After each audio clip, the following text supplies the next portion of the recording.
បាទសួស្តីអនុញ្ញាតឲ្យខ្លួនឯងថតវីដេអូបន្តទៀតឥឡូវនេះយើងនឹងទៅធ្វើ slide របស់យើងឲ្យ dynamic ដោយសារតែ UI នេះយើងបានធ្វើហើយក៏ប៉ុន្តែសម្រាប់ logic របស់យើងអត់ទាន់បានធ្វើ slide ទេអញ្ចឹងដើម្បីធ្វើ slide បានយើងត្រូវយក product យើងទាំងអស់ហ្នឹងយើង loop data យកអាណាដែល discount យើងនឹងយកវាមកធ្វើជា slide banner ឥឡូវនេះយើងចាប់ផ្ដើមទៅបង្កើត function មួយទៅដើម្បីយើងអាចយកវាទៅធ្វើ slide list បានអញ្ចឹងខ្ញុំមាន list នៃ product មួយ list នៃ product បាទអញ្ចឹងកន្លែងនេះខ្ញុំប្រើ get set ដដែលបាទខ្ញុំប្រើ get ខ្ញុំដាក់ deal product ទៅបាទ deal product បាទហើយយើងបើកតាគៀបវាមកបាទអញ្ចឹងកន្លែងនេះដោយសារវាត្រូវការ return ជា list មួយចឹងខ្ញុំ return list ទៅទេចោលមួយសិនទៅបាទកុំឲ្យវា error បាទបន្តមកទៀតអ្វីដែលយើងត្រូវទៅសេបាទខ្ញុំនឹងបង្កើត variable មួយមានឈ្មោះថា discount បាទមានឈ្មោះថា discount ដែលយើងយកចេញពី all product របស់យើងមកយើង loop ទាំងអស់ហ្នឹងមកបន្ទាប់មកយើងដាក់លក្ខខណ្ឌវាបាទលក្ខខណ្ឌនេះគឺខ្ញុំយកចេញពី product ណាដែលមាន discount បាទអញ្ចឹងខ្ញុំយកចេញពី product discount discount price អូខេproduct discount price product has discount ដែលយើងបានសរសេរនៅក្នុង model របស់យើងបាទយើងចូលមើលម្ដងទៀតទៅបាទគឺតែប៉ុណ្ណេះអញ្ចឹងវានឹង return ទៅជា true false បាទឥឡូវយើងចូលទៅក្នុងបាទយើងចូលទៅក្នុង code របស់យើងវិញបាទអញ្ចឹងនៅត្រង់នេះគឺយើងសិក្សាតម្លៃវាប្រសិនបើ discount បាទវា .is empty បាទប្រសិនបើវាអត់មានថាវាទៅទេបាទវា empty អញ្ចឹងយើង return បាទយើង return នៅ all productបាទ all product take បាទបើសិនបើវាអត់មាន discount ទេគឺយើងយកវា3មកបាទហើយខ្ញុំ limit ទៅ3ទេបន្ទាប់មកខ្ញុំ convert វាទៅជា list អញ្ចឹងខ្ញុំ to list អូខេយើងបានប៉ុណ្ណឹងហើយអញ្ចឹងបើសិនបើករណីដែលវាមាន discount វិញអញ្ចឹងយើងត្រូវធ្វើម៉េចបាទបន្ទាប់មកយើង return បាទយើង return discount to list បាទហើយខ្ញុំ sort យក A បាទ sort A B មកបាទនៅក្នុងនេះខ្ញុំធ្វើការប្រកាស variable 2បាទសម្រាប់នេះវិញ if a discount បាទ if a discount ស្មើនឹង a dot សំទោសបាទស្មើ a dot price dot a dot final price បាទ final price នេះគឺយើងបានសរសេរឲ្យនៅក្នុង model ដែរអ្នកនរគ្នាបើសិនមកអ្នកនរគ្នាអត់ចាំទេយើងអាចចូលទៅមើលនៅក្នុង model សាថ្មីបានបាទតមកទៀតខ្ញុំមាន variable មួយទៀតឈ្មោះថា b discount បាទ b discount បាទស្មើនឹងតម្លៃ b បាទ dot price បាទ dot b dot final price អូខេអញ្ចឹងចុងក្រោយខ្ញុំ return មកទៅបាទខ្ញុំ return តម្លៃ b discount dot compare បាទ dot compare to a discount បាទពេលសរសេរអញ្ចឹងអ្នកទាំងអស់គ្នានៅឆ្ងល់ថាម៉េចបានយើងអាចសរសេរអញ្ចឹងដោយសារតែតម្លៃ discount នេះយើងអាចគិតជាភាគរយគិតជាអីបានដល់ពេលអញ្ចឹងយើងត្រូវការ compare វាមួយចំនួនដើម្បី display នៅក្នុង deal slide របស់យើងនេះថាបើយើងវាអត់ទាន់មានអញ្ចឹងយើងនឹងយកវាមក display នៅក្នុងហ្នឹងឥឡូវក្រោយពីបានប៉ុណ្ណឹងហើយយើងទៅធ្វើមិនទៀតបាទការងារបន្ទាប់យើងនឹងត្រូវធ្វើការបន្តក៏ប៉ុន្តែដោយសារតែ slide របស់យើងវាអត់ទាន់មាន ដំណើរការ slide ដែលអាចដើរបានណាអ្នកនរអញ្ចឹងយើងចូល pub.deal មកយើងវាយ slider ហើយយក carousel slider បាទអញ្ចឹងយើង install package ហ្នឹងមួយមកបាទខ្ញុំ copy ចេះមកហើយខ្ញុំ run command ប៉ុណ្នេះនៅក្នុង terminal ទៅវាដើរណាអញ្ចឹងខ្ញុំបើក terminal ក្នុង Android Studio មកបាទខ្ញុំ pass ប៉ុណ្នេះចូលបាទពេលខ្ញុំ pass ប៉ុណ្ណឹងចូលទៅ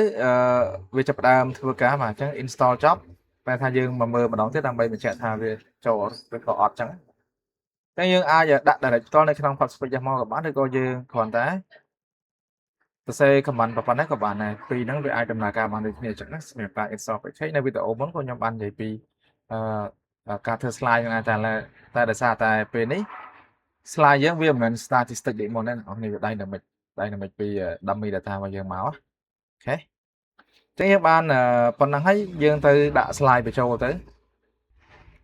បាទអញ្ចឹងដើម្បី apply slide នេះឲ្យ dynamic តាម slide បានយើងត្រូវហៅwidget ដែលយើងបាន install សុំទោសហើយ package ដែលយើង install មិញនេះយើងត្រូវហៅវាមកប្រើណាអ្នកនរអញ្ចឹងខ្ញុំ rep center មកនៅក្នុងនេះខ្ញុំនឹងប្រើ carousel slider បាទ carousel slider ចឹងដោយសារតែ slide វា dynamic អ្នកនរយើងអាចសរសេរមួយបានអញ្ចឹងខ្ញុំត្រូវការសរសេរ builder នៅក្នុងនេះមួយអញ្ចឹងកាលណាបើសិនបើសរសេរ builder យើងត្រូវដាក់លក្ខខណ្ឌនៅក្នុង builder ហ្នឹងមួយចំនួនបន្ទាប់មកយើងនឹង return បាទយើងនឹង return នៅតម្លៃមួយដែលយើងចង់ឲ្យ widget របស់យើងហ្នឹង output ចេញអញ្ចឹងក្រោយពីខ្ញុំបាទ dot lang អញ្ចឹងណាក៏ប៉ុន្តែបើសិនបើយើងសរសេរអញ្ចឹងយើងអាចនៅក្នុងបាទនៅក្នុងកន្លែង deal នេះយើងអាចប្រកាស final deal ចេះបានបាទយើងអាចសរសេរ direct អញ្ចឹងក៏បានយើងប្រកាស variable store ទុកក៏បានអ្នកនរគ្នាពីរហ្នឹងធ្វើបានដូចគ្នាអញ្ចឹងអត់ជាបញ្ហាទេបើសិនអ្នកនរគ្នាអាចសរសេរបាទ $deal ចេះក៏បានដែរយើងគ្រាន់តែយក variable deal របស់យើងមក dot lang ទៅវាស្មើទៅនឹងតម្លៃដែលយើងបានហើយអញ្ចឹងនៅក្នុងករណីនេះបាទករណីនេះដែ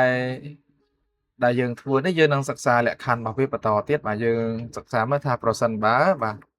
ប្រសិនបើតម្លៃ deal ហ្នឹងវាបាទបើ deal ហ្នឹងវាអត់មាន data បាទ is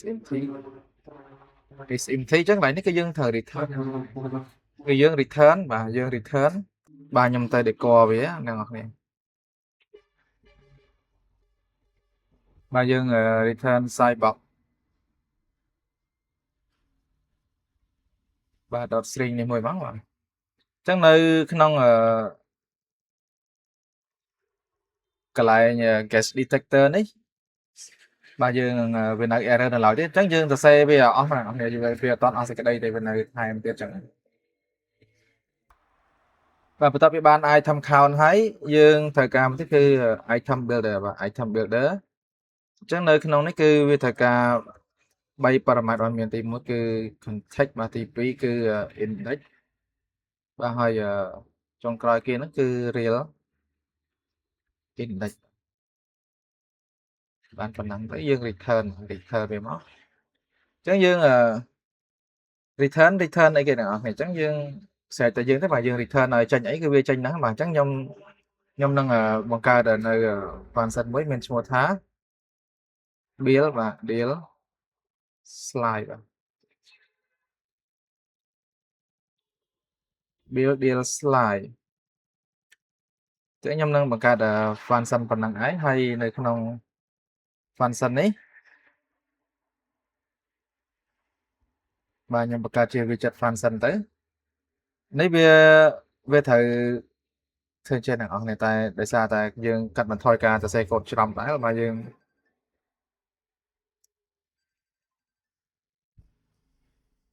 ត្រូវបង្កើតនៅ function មួយមានឈ្មោះថា build deal slide អ្នកនរគ្នាយើងត្រូវបង្កើតប៉ុណ្ណឹងមកហើយបន្ទាប់ទៀតនៅក្នុង build deal slide នេះវាអត់តន់អស់សេចក្តីទេបាទយើងត្រូវដាក់នៅ optional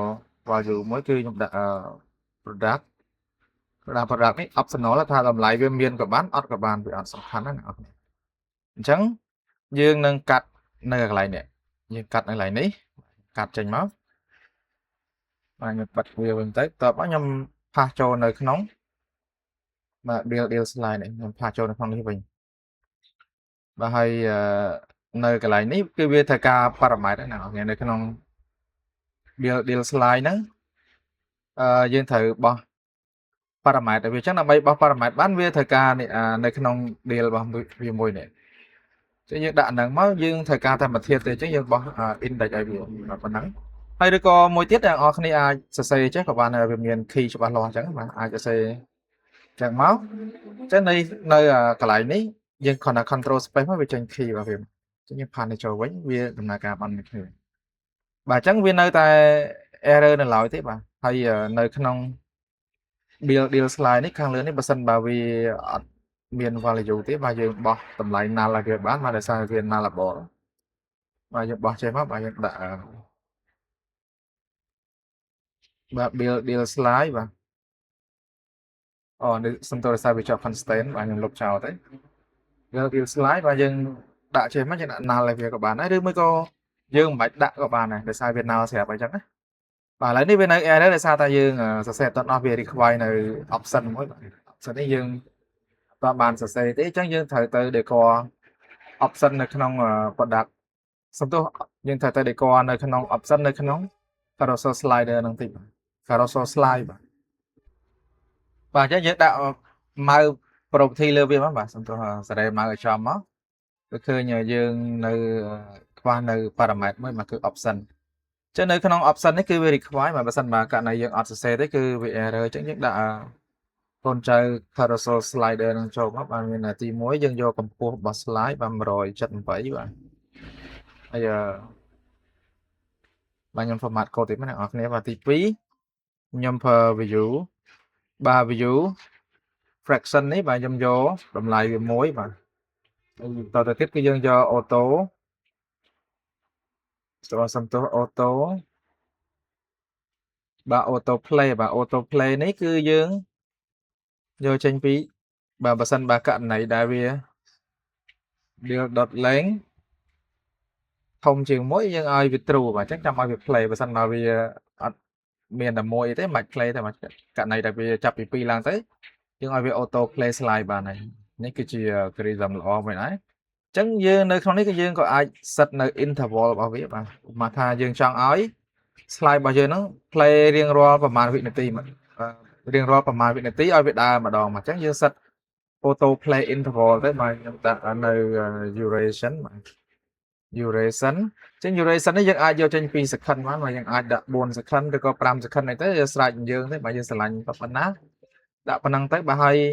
បន្តមកទៀតគឺយើងប្រើនៅក្នុងបាទ inline scroll infinity នេះបាទយើងយក for ទៅបាទមិនបាច់ដាក់ទេហើយមួយទៀតគឺបាទ enable បាទ enable បាទ enable បាទសំទោស enable សំទោសមិនសេនេះខុសបាទតើមកគឺ enable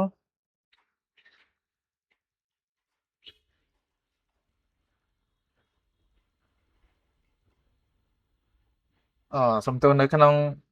enable infinity scroll នេះបាទបើសិនបើដូចមិញដែរចឹងបាទបើសិនបើ deal វា dot length វាធំជាង1បាទយើងចាំឲ្យវា true បើសិនបើវានេះទេយើងមិនឲ្យវា scroll ទេបាទបិទវាទៅហើយមួយទៀតគឺនៅក្នុង enlarge center page បាទ enlarge center page បាទយើងយកវា fall ទៅបាទហើយនៅចុងក្រោយគឺ on page change បាទ on page change នេះករណីដែល slide វាដើរហើយយើងចង់អីគេបាទយើងចង់ឲ្យយើងអាចអស់បានបាទយើងអាចអស់បានគឺយើងត្រូវសរសេរវាតិចទៅបាទនេះវាច្រឡំទៅ semi column នៅច្រឡំគ្នាបាទអញ្ចឹងយើងសរសេរមកកន្លែងនេះគឺយើង set state វាមកបាទយើងឲ្យតម្លៃនៃ deal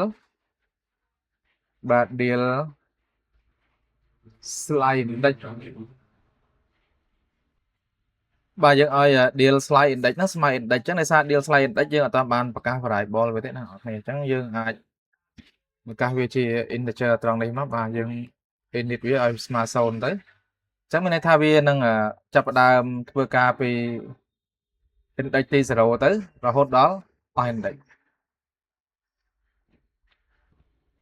បាទ deal slide ដាច់សា deal slide ដាច់ទេខ្ញុំសរសេរបាត់ L មួយមកយើងសរសេរត្រូវទៅបាទកុំឲ្យវាអត់ស្អាតអញ្ចឹងយើងសរសេរឲ្យត្រូវពាក្យពេចន៍ទៅវាល្អដែរបាទអញ្ចឹងខ្ញុំនឹងសិតនៅតម្លៃរបស់ deal slide index នេះឲ្យវាស្មើតម្លៃ index ដែរយើងអស់មានន័យថាយើងអស់ដល់ត្រឹមណាឲ្យវាស្មើត្រឹមប៉ុណ្ណឹងឥឡូវយើងចាប់ផ្ដើម run សាកមើលសិនហើយយើង run មកបា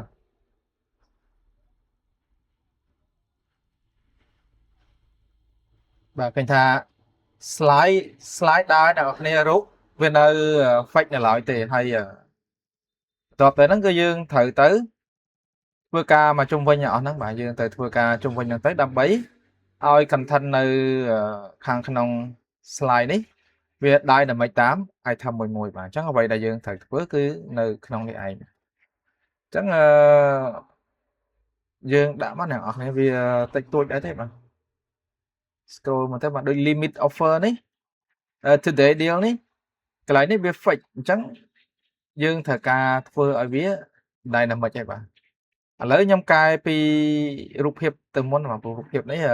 ពីវីដេអូមុនយើងដាច់វាត្រឹមប៉ុណ្្នឹងអញ្ចឹងបាទអញ្ចឹងនៅក្នុងរូបភាពនេះយើងយក deal បាទ deal dot image បាទតែសារ image យើងវាមានច្រើនអញ្ចឹងយើងយកតែមួយទៅបានហើយបាទនេះដោយសារវា nullable អ្នកនរអញ្ចឹងយើងត្រូវ unwrap វាបាទយើងត្រូវបាទកន្លែងនេះដោយសារវា nullable អញ្ចឹងយើងត្រូវតាបាទដោយសារកន្លែងនេះវា nullable អ្នកនរអញ្ចឹងimage នេះវាអាចមានអាចអត់អញ្ចឹងយើងត្រូវដាក់លក្ខខណ្ឌមួយចំនួនបាទដើម្បីឲ្យសំទោសបាទយើងត្រូវដាក់លក្ខខណ្ឌមួយចំនួនដើម្បីឲ្យប្រកាសបញ្ជាក់ថា image នេះវា 100% វាត្រូវតែដើរបើសិនមកករណីដែលវាអត់មានក៏យើងត្រូវដាក់លក្ខខណ្ឌទប់ដើម្បីកុំឲ្យវា error អញ្ចឹងណាបាទអញ្ចឹងសម្រាប់ការដាក់លក្ខខណ្ឌវាងាយដែរទេអ្នកនរអត់មានអីស្មុគស្មាញច្រើនទេយើងសិក្សាលក្ខខណ្ឌបន្តិចទៅនៅក្នុង UI ទៅអាចដាក់បានទេបាទអញ្ចឹងនៅក្នុងលក្ខខណ្ឌនេះខ្ញុំអាចដាក់ពីមុខ image នេះហ្មងទៅបាទនៅក្នុង image នេះបើសិនបើវាអត់មានយើងធ្វើអីមួយទៅបើសិនបើវាមានគឺយើងត្រូវ return image អញ្ចឹងបើសិនបើ deal បាទបើសិនបើ deal វាស្មើ null បាទយើងអាច compare មួយ null ឬក៏ copy null បាននៅលក្ខខណ្ឌពីរនេះស្រេចយើងសរសេរអ្នកនរគ្នាมันប្រកាសថាយើងត្រូវតែសរសេរមួយណាទៅ compare មួយណាក៏បានដែរបាទឲ្យតែវាទៅបាទយើងអាចសិក្សាបញ្ជាក់បានបដ ாய் យកបានដែរបាទអត់សំខាន់ទេបាទសំខាន់នៅលើ developer គាត់អ្នកចង់ដាក់លក្ខខណ្ឌហ្នឹងថាយើងយកនៅស្ថានភាពមួយណាយកទៅ compare បាទអញ្ចឹងនៅក្នុងកន្លែងនេះគឺខ្ញុំដាក់ color white បាទខ្ញុំ decor style វាទៅបាទ color មាន S ណាកាលណាបើសិនបើយើងដតជាមួយនឹង color property ដែលវាមានស្រាប់យើងត្រូវសរសេរ color មាន S បាទខ្ញុំដត width value ទៅមកឲ្យខ្ញុំដាក់ alpha ចូលបាទ alpha នេះខ្ញុំយក 0.12 ទៅបន្ទាប់មកខ្ញុំនឹង return icon ចូលមួយអញ្ចឹងខ្ញុំមានឆាលមួយបាទខ្ញុំសរសេរ icon បាទ icon ខ្ញុំដាក់ shop បាទខ្ញុំដាក់ shopping background បាទហើយ color វាបាទ color របស់ icon យើងយក white ដែរទៅបាទ color របស់ icon យើងយក white ដែរមកអូខេបានប៉ុណ្ណឹងហើយបន្ទាប់មកយើងត្រូវ set នៅ size វាតិចទៅកុំឲ្យវា layout យើងវារើចុះរើឡើងអញ្ចឹងបាទយើងដាក់ size fix ចោលមួយអញ្ចឹងទៅបាទប៉ុណ្ណឹងទៅគឺរួចរាល់ហើយបាទហើយកន្លែងនេះក៏វាឈប់ error ដែរបើសិនបើវាលក្ខខណ្ឌនេះវាអត់មានទេគឺវាចូលលក្ខខណ្ឌ container បើសិនបើ image នេះវាមានវាដំណើរការ image នេះធម្មតាឡើយយើង refresh មើលតិចទៅអូខេឃើញថារូបវាចេញណាអ្នកនរវាចេញ dynamic តាម slide អញ្ចឹងណាអញ្ចឹងអ្វីដែលយើងត្រូវធ្វើបន្តគឺនៅផ្នែកខាងឆ្វេងយើងដូរឲ្យវា dynamic ដែរដោយសារតែ slide យើងវាមានតម្លៃដែល discount អញ្ចឹងយើងត្រូវ display វាថា product មួយហ្នឹង discount ប្រហែលភាគរយបាទហើយនៅមាន event នៅមានអីនៅលើហ្នឹងមួយកណោទៀតបាទអញ្ចឹងយើងត្រូវធ្វើទៀតបាទឥឡូវយើងមើលនៅក្នុង limit offer នេះយើងទុកដដែលបាទទុកដដែលទៅតែអ្វីដែលយើងត្រូវសិក្សាវាគឺមាន today deal ហើយនឹង discount អ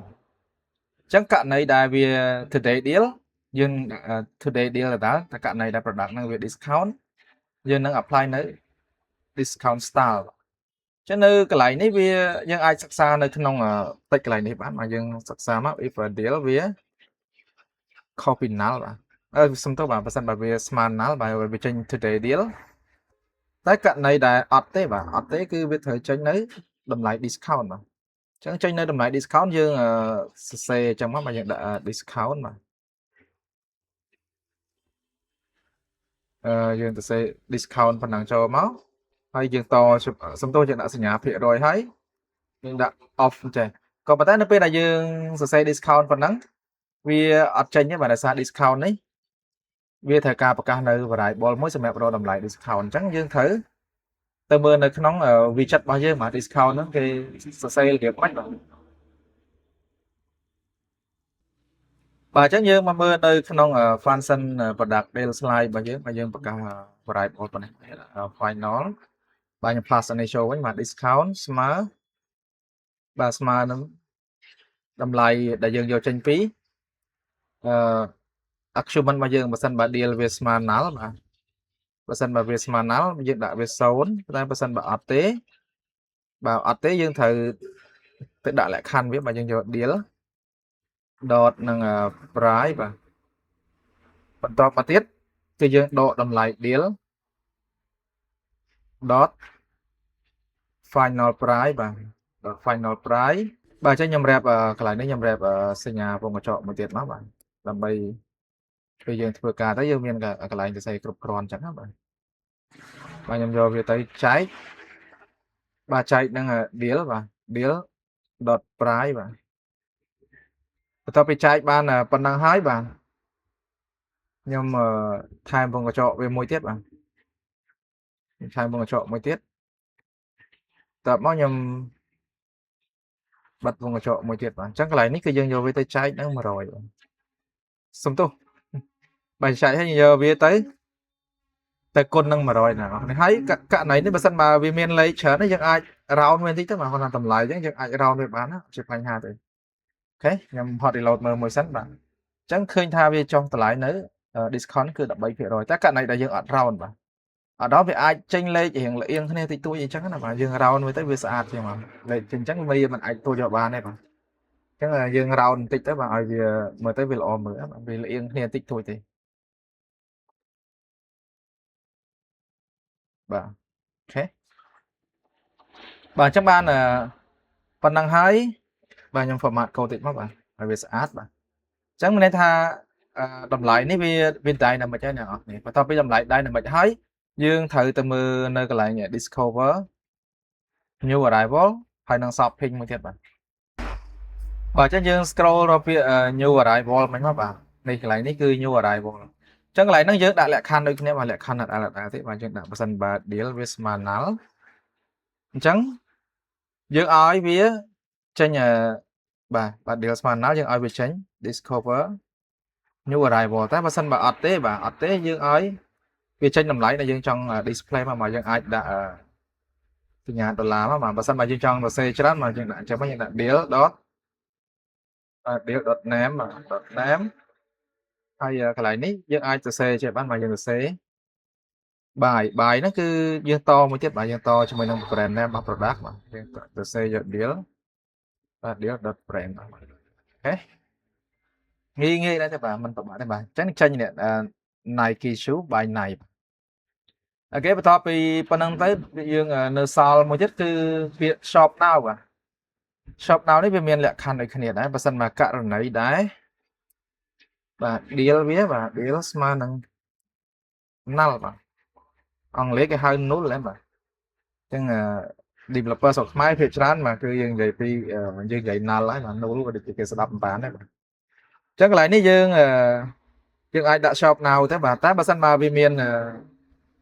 តម្លៃអញ្ចឹងយើងអាច format ជាតម្លៃប្រភេទបានយើងអាចដាក់បាទយើងអាចសំទោសបាទដាក់ប៉ុណ្ណេះមកបាទយើងដាក់សញ្ញាដុល្លារហើយយើងដាក់ចេះបាទអញ្ចឹងយើងនឹងទៅរកតម្លៃវាបាទយើងយក deal បាទ deal dot final price បាទហើយសំទោសបាទ final បាទ deal dot final price បាទ អញ្ចឹង dot final price នេះខ្ញុំនឹងdot affix to string ទេបាទ to string affix to string affix នេះគឺខ្ញុំបាទខ្ញុំ format វាខ្ញុំ format បើសិនបើខ្ញុំដាក់ to string affix អញ្ចឹងមានន័យថាខ្ញុំយកតម្លៃក្រោយក្បៀសប្រហែលខ្ទង់ឥឡូវនេះក្រោយក្បៀសខ្ញុំយក0ខ្ទង់ទៅបាទអញ្ចឹងវាចេញ19អ្នកនរគ្នាក៏ប៉ុន្តែវាបាត់សញ្ញាដុល្លារអញ្ចឹងយើងដាក់សញ្ញាដុល្លារឡើយនេះមួយទៀតមកបាទហើយយើងសុំទោសបាទយើងដាក់ចេះបាទយ៉ាបាទកន្លែងនេះគឺយើង format ដុល្លារបាទ format ដុល្លារគឺយើងត្រូវដាក់ដុល្លារពីមុខបាទយើងដាក់ backslash ហើយយើងដាក់សញ្ញាដុល្លារមួយចេះទៅដើម្បីឲ្យវាចេញនិមិត្តសញ្ញាដុល្លារនៅក្នុងអាប្លុកនេះអូខេបាទអូខេយើងដាក់ប៉ុណ្ណឹងទៅឃើញថាវាចេញណាអ្នកគ្នាសញ្ញាដុល្លារហើយជាមួយនឹងតម្លៃឥឡូវហ្នឹងសម្រាប់ slide យើងបានធ្វើរួចរាល់ដៃដល់មិនហើយនេះអត់មានអីត្រូវឈឺក្បាលវិលមុខទេក៏ប៉ុន្តែយើងនៅសល់កិច្ចការច្រើនមែនតើទី1យើងត្រូវ link event មក slide ហ្នឹងបាទទៅកាន់ product មែនតើបាទយើងមាន product detail មែនអីចឹងហើយវីដេអូបន្ទាប់ខ្ញុំនឹងធ្វើនៅក្នុងបាទខាងក្រោមនេះគឺយើងនិយាយពីបាទ popular product បាទ most popular product ហ្នឹងទៅយើងដាក់បកង់ហ្នឹងឲ្យទៀតបាទយើងនឹងឈុតក្រោយគឺយើងបំពាក់ event ចូលទាំងអស់បាទតាំងពី search តាំងពី category បាទតាំងពី product feature នេះយើងចុចទៅមាន product detail បាទ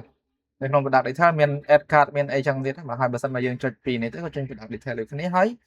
យើងអាចចុចពាក្យ see all បាទដើម្បីឃើញ product feature ទាំងអស់ដោយសារនៅក្នុងនេះយើងឃើញតែមួយចំនួនទេបាទវាអត់អស់ទេអញ្ចឹងយើងអាចចុចអានេះទៅដើម្បីវាសូល product ទាំងអស់បាទអញ្ចឹងជួបគ្នានៅវីដេអូបន្ត